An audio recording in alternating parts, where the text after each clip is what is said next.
Through innovation, academic excellence, and family-centered clinical care, Children's Mercy Kansas City is transforming outcomes for children around the world. Welcome to the audio interview series, Transformational Pediatrics, with host Dr. Michael Smith.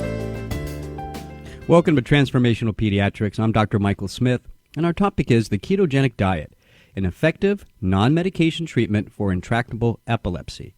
My guest is Dr. Ahmed Abdelmoity. Dr. Abdelmoity is chief of the section of epilepsy and neurophysiology at Children's Mercy Kansas City, where he also serves as director of the Clinical Neurophysiology Fellowship Program.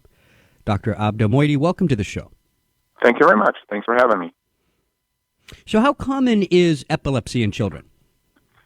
So it varies by country. Here in the United States, it varies between 0.8 to 1% of the population will have epilepsy. And it has two peaks. The first peak happens in the first 1 to 2 years of life. And later on in life, around 80s and 70s years of age, that's when it takes another peak. So as you can tell, epilepsy is or in general, epilepsy starts more in the younger age group, and patients tend to continue on a life with the diagnosis of epilepsy. Yeah. And what are the common treatments used today?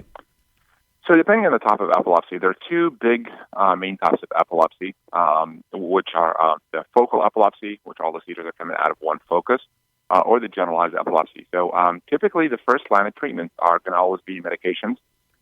Second line will always be medications. And when you get to the third line, and this is when we'll start calling it refractory epilepsy, which is failing to respond to two or more properly dosed, properly chosen antiepileptic medications, despite which the patient continues to have seizures. And that's when you start to go for non-pharmacological treatments. And so obviously that leads us into the topic of our discussion, the ketogenic diet. What exactly is that type of diet, and how does it work? So ketogenic diet, in our normal American diet, we roughly eat about 4 parts carbohydrate to 1 part fat and protein. In the ketogenic diet, we're trying to alter the brain metabolism. We're trying to alter the brain fuel. So the main two substrates for the brain are glucose and ketone bodies. Glucose accounts for the majority of the need for our brains to do its functions, while the ketone bodies, simply because of its lack of availability in our normal diet, kind of becomes a secondary substrate. With the ketogenic diet, we alter that ratio where the majority of the diet becomes out of fat, up to 4 parts fat to 1 part carbohydrate and protein. And doing that, we're shunting a lot of the acetyl-CoA, which normally would go into the Krebs cycle, going through the gluconeogenesis and through releasing energy through that glucose. We're shunting it over into forming ketone bodies. And with that, we're providing a different, yet been proven to be a better alternative fuel for the brain, through which it's been shown to be anti-epileptic. It also improves quality of life significantly by providing a better, healthier form of energy to the brain. And do we know exactly, though, so switching over to the ketone bodies as an energy source for the brain, how is that treating epilepsy? How does it actually work? Do we know, are there some theories about this? Yeah, that's a really good question. The short answer is we don't know the exact mechanism of action. However, there are a number of different hypotheses, a number of different theories, which kind of make good sense. With shunting acetyl-CoA outside the Krebs cycle, we're reducing the amount of aspartate or aspartic acid, which is one of the excitatory neurotransmitters. It also goes into the formation of glutamic acid, which is the main excitatory neurotransmitter. Right. So those right there, I'm reducing the two main excitatory neurotransmitters that help or further make the brain at risk to have seizures. On top of that, through the ketogenic diet, I'm also shunting more towards the gamma-aminobutyric acid, or GABA, which is the main inhibitory neurotransmitter. And so by doing that, I'm not just decreasing the amount of excitation, I'm also increasing the amount of inhibition to the brain. And I don't want this to be confused with bad inhibition. It's basically bringing equilibrium back to its normal level. Where typically kids who have epilepsy, they have a problem with this equilibrium. Neurotransmitters or things, quote unquote, that would excite the brain and others that would inhibit the brain. And with the introduction of the ketone bodies, it kind of brings this equilibrium back to its baseline, back to its normal.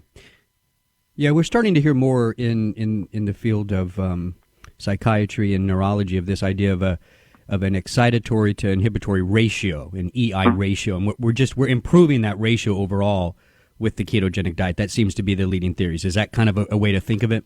Absolutely. That's exactly, and that's why it started. This is, by the way, this is not a new treatment. It's not a new therapy. It's been used before even modern medicine.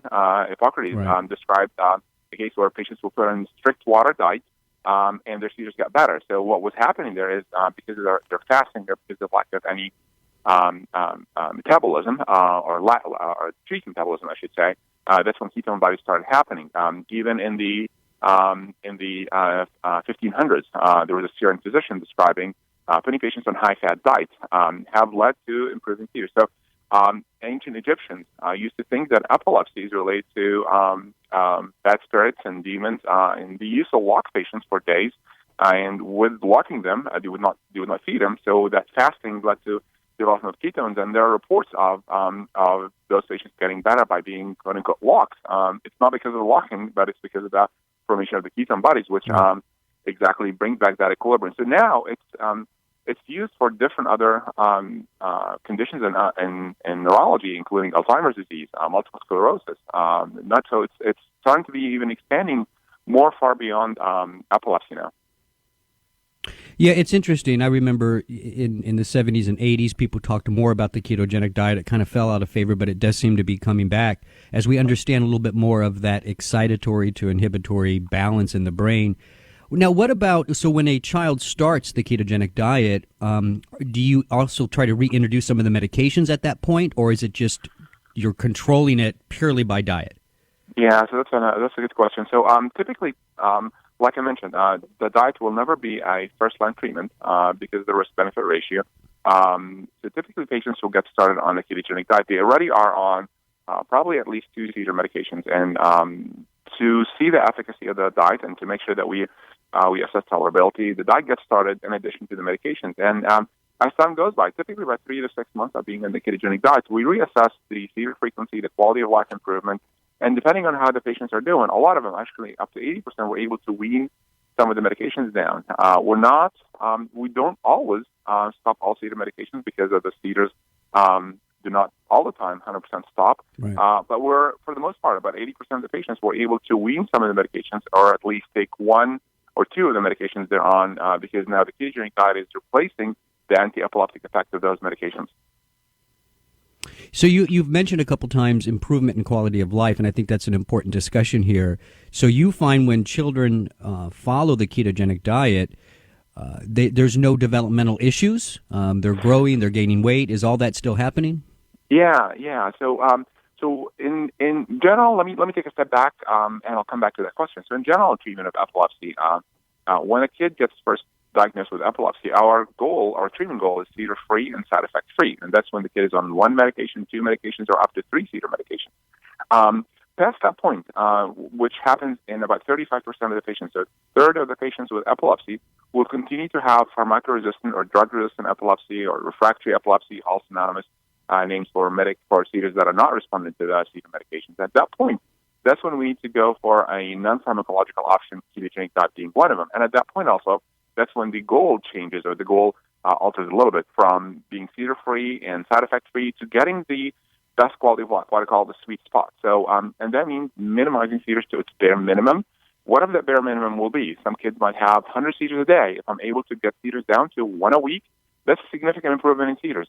And also with that, we are very keen and careful to make sure that quality of life improves with attention, with development, with cognitive behavior, with academic performance, all of the above. So ketogenic diet has been shown to significantly improve quality of life across the board, where over 90% of patients in our studies or in our published literature here from Children's Mercy Hospital shows that the quality of life improved at least by 50% from baseline. Other centers, another big center is the one in Johns Hopkins in Maryland.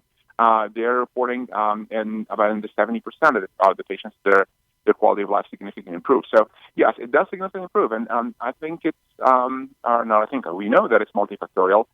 Because seizures are happening less, so it's better controlled, and that gives more energy to the brain to start focusing more in development and in attention and so forth.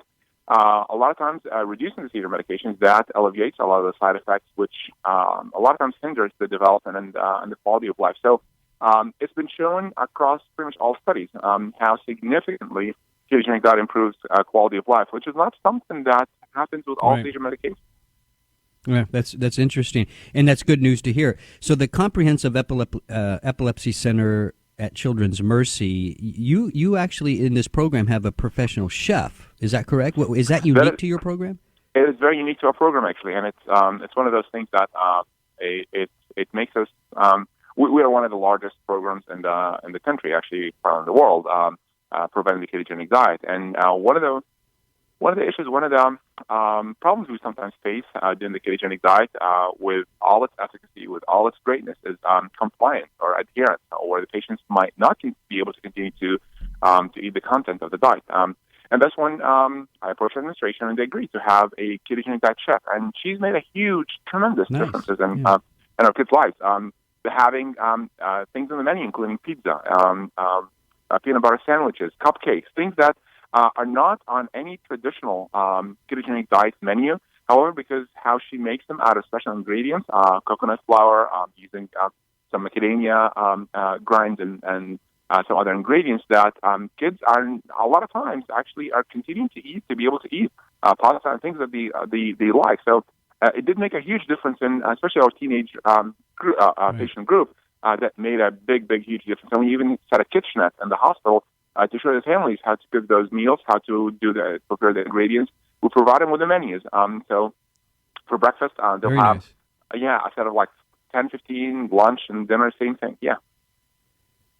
So I do want to mention, too, that the Comprehensive Epilepsy Center at Children's Mercy is a Level 4 center, which is recognized by the National Association of Epilepsy Centers. So, Dr. Abdelmoity, thanks for coming on, and thanks for the good work that you are doing. You're listening to Transformational Pediatrics with Children's Mercy, Kansas City. For more information, you can go to childrensmercy.org. That's childrensmercy.org. I'm Dr. Michael Smith. Thanks for listening.